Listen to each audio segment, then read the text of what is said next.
saying that I know that you are not intending to be transphobic. I'm not calling you transphobic. I'm saying you're using a phrase that you know. So the way regular people interpret it, that's not regular people. That's not regular people. There's no consensus that these are actually boys. This whole thing about trans girls is a canard. I mean, but rarely are you able to then see the contention and the point proved in one clip. So Shermichael is saying... In this one, we're going to have a look at Patrick Bet-David along with Charlie Kirk and even Chris Cuomo breaking down the greatest moments that got Trump elected in 2024. And then, if there's time, we're going to have a look at Dana Bash on CNN, basically exposing herself, with Dave Rubin breaking down that event as well. I think you guys are going to like this one, and remember to hit that like button and subscribe to the channel if you do. Now let's get it started. Let me ask this question. Rob, can you pull up the one clip on CNN where this guy is explaining men competing in women's sports? For me, I think one of the things, based on this was prompted based on what you guys are saying right now, one of the things is how terrible the argument of the left was for the last specifically 4 years. It's been bad for 8 years, but 4 years was a little bit ridiculous. So I'm watching this thing here. I'm like, okay, CNN, they're having a conversation about who to blame.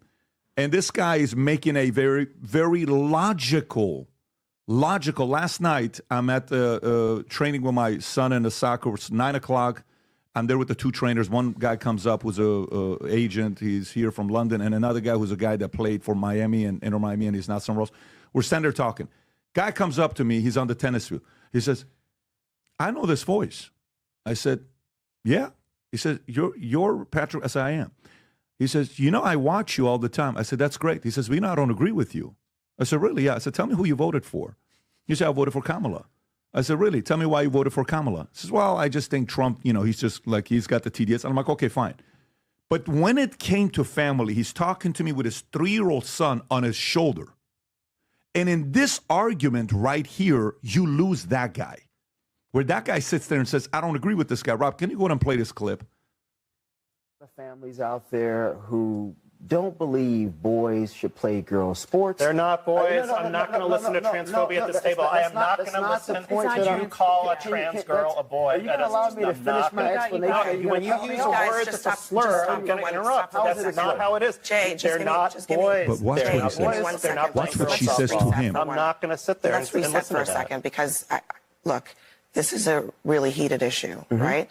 And Shermichael, I know you. I know that you understand that people have different views on this. So what? I think out of respect for Jay, out of respect let's to what? try to talk about this in a way that is respectful. What do you mean? So let me rephrase this, since I'm being targeted here. I don't. Just to be clear, you are not being targeted. Of course he is. I'm specifically saying that I know that you are not intending to be transphobic. It's called common sense and science. I'm not calling you transphobic. I'm saying you're using a phrase that you know. So the way regular people interpret it, that's not regular people. That's not regular people. There's no consensus that these are actually boys. This whole thing about trans girls is a canard. We're talking about a tiny, tiny sliver of the population. That may be the case, but my point in terms of its effectiveness, just get to your... Don't give me it's a tiny sliver of the population when Kamala Harris ran her entire campaign pretty much based on the fringe. It was trans rights. It was Trump is Hitler. If you don't vote for a woman, you're misogynistic. It was things that didn't align with the populace, the majority of the population. And that's why Donald Trump won the popular vote, because people care more about how much eggs cost, butter cost, gasoline cost, things like that, insurance. And that's what's affecting these people's lives on the daily. It's only the fringe that cared about the things that Kamala Harris was running on, and that the Democratic pundits at CNN and the mainstream media and all these people were talking about. My point in terms of its effectiveness, regular people with children look at these things and they say, you know what, this is a bit too far. I do not agree with this. I don't like this. I think Democrats are going way too much to the left on social issues. As exhibited by the interjection from Jay Michelson. A lot of families believe that. You may disagree with that reality, but that's why Republicans kept running those ads over and over and over again. because they saw the metrics suggested and that they were lying working. in those ads over and over again, About and what? using rhetoric like you just used, saying this is boys playing girls sports. It is. It is. It is. You can pause it. So, Charlie, you've not seen it, so No, that's raw remarkable. reaction. Go ahead. I mean, but rarely are you able to then see the contention and the point proved in one clip. So Shermichael is saying, you know, one of the reasons why Democrats are failing is because boys are in women's sports. And the guy then says, no, you have to stop doing that. Not he was doing real-time speech police, real-time thought interruption of a very valid point, by the way, that Shermichael is making. And yes, let's just be very legitimate here. There are men in female sports. Just ask Riley Gaines. It is happening every single day. It's happening at the biggest possible level. It's happening even at the Olympics. It's happening all across the board. And not only are these biological males in the female sports, they're also in their locker room. And it is something that Donald Trump's most effective political advertisement this cycle, and Susie Wiles deserves such credit for this and her entire team because they trust their instinct. There was a two-sequence ad. They did A and B. The first one is where they showed Kamala Harris sitting down with a trans activist in California where she was bragging that illegals got taxpayer-funded gender reassignment surgery. I mean, just like and bragging about it. Yep. Then they ran another ad of Charlemagne from the Breakfast Club reacting to that and basically saying, Kamala Harris is for they, them, Donald Trump is for you. And they went all in on that ad. Now, what is it about that ad? Of all the stuff. I saw that on the Yankees game. I saw it on the playoffs game. It was everywhere. But hold on a second. I got to disagree a little bit with Bill O'Reilly here, based on what you said. It wasn't just groceries and gas, because the Trump campaign spent $75 million on a non-grocery and gas, because that ad struck down to a chord that was Kamala Harris's weakness. She is this radical ideologue from California who will pander to foreigners, not Americans, with the most wild, abstract left-wing ideas, and then incorporated in that, oh, by the way, she's also for they, them. So anyone who's dealing with that kind of HR policing in the corporate life, it's kind of a little trigger. And they even said in the ad that Kamala supports men and female sports. I mean, it hit all the points in 30 seconds. And what did you just say, PBD? Where did they place that ad? The brilliance of the Trump campaign. They only ran it on NFL football and the World Series and male-dominated media. They didn't run that on Lifetime. And that's why Donald Trump did historically well with young male voters. Yeah, look, this is a complex situation. It resonates easily. Having a black guy say it, Charlemagne the God was a force multiplier in that regard as well.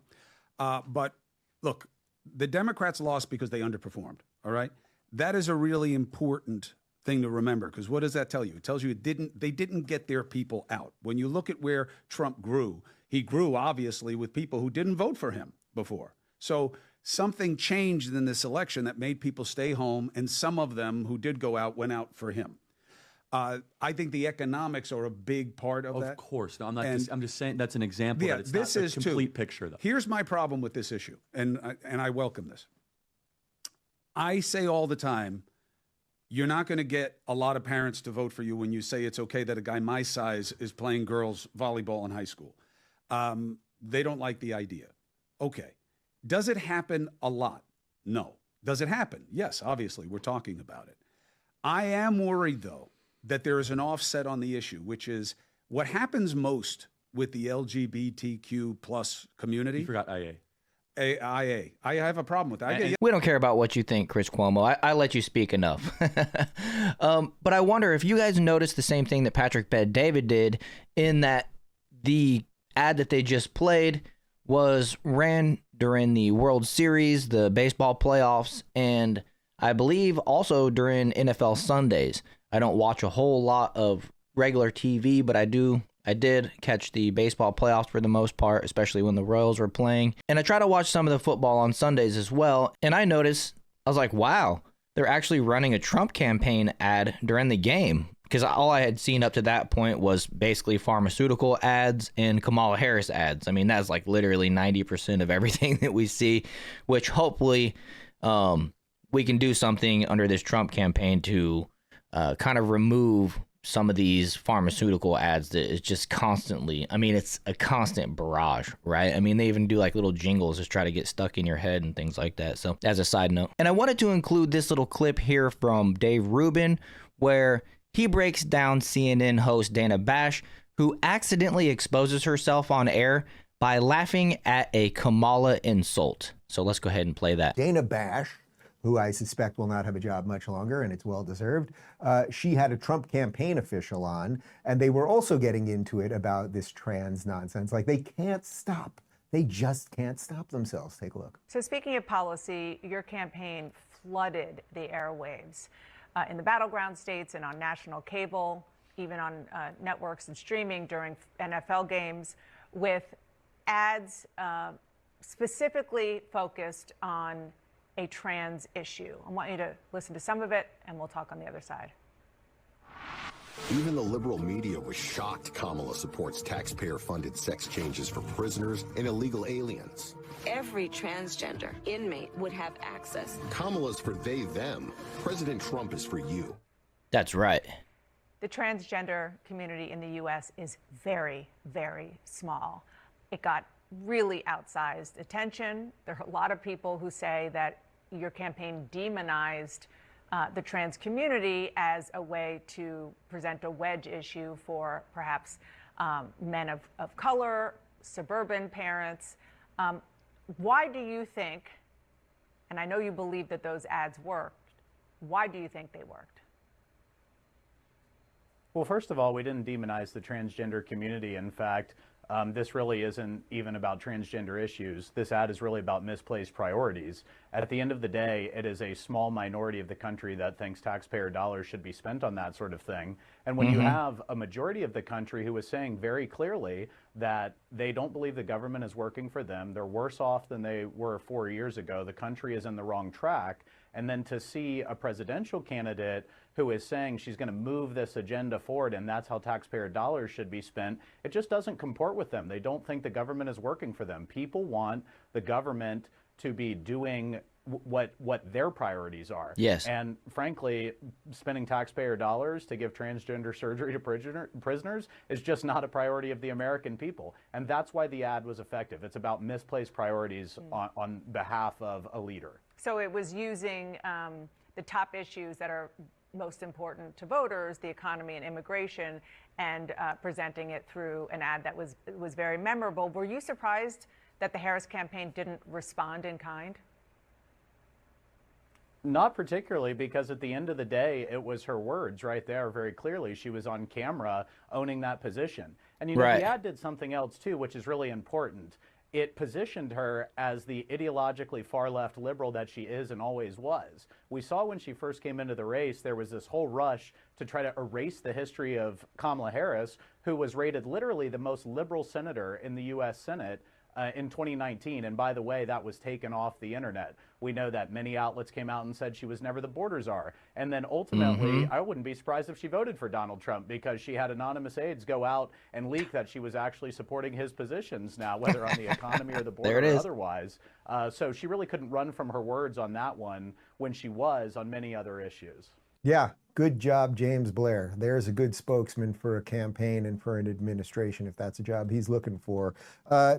Dana, again, you don't even believe any of this bullshit. I think you have a son, if I'm not mistaken. If one day you found out that at school your son was being taught that he was a girl and wanted to be called Lisa instead of Lee, you would be pissed. So it's all fake, emotive, nonsensical bullshit. And again, we're largely getting over it, which is why I think now it's worth, as they push it right at the end, I think it's really worth pushing back right now. No more of this nonsense. And that's exactly what the Biden-Kamala campaign was all about. Nonsense. They cared about Ukraine. They cared about having open borders. They catered to the fringe in the LGBTQ community, particularly the trans agenda, which, you know, trans agenda likes to say that they're fighting for trans rights. But I'm curious what rights they have, where their rights differ from yours and mine. Because as far as I'm concerned, we all have the same rights. And if they're asking for rights that infringe on women in women's sports, women in women's restrooms and locker rooms, that's actually special privilege. And I don't believe that that is actually a right for them to do. And when Kamala Harris was given the opportunity to separate herself from Joe Biden when she did her appearance on The View, she co-signed to every single thing that Joe Biden had done. And so she is equally as responsible for everything that had happened during these last 4 years, which is also a contributing factor to why she lost and Trump won the popular vote. Democracy worked for Donald Trump. It worked for MAGA. It worked for you and I am thankful for it. And I think you are too. I hope you are too. And if you are, make sure to hit that like button and subscribe to the channel. Share this video. That's what really helps out the most. Also, I want to let you know, I go live every Wednesday and Saturday at 6 p.m. Eastern Time. And I'd love to see you guys there. Join the chat, join the Discord, all these good things. And if I don't see you there, hopefully I'll at least see you in the next video.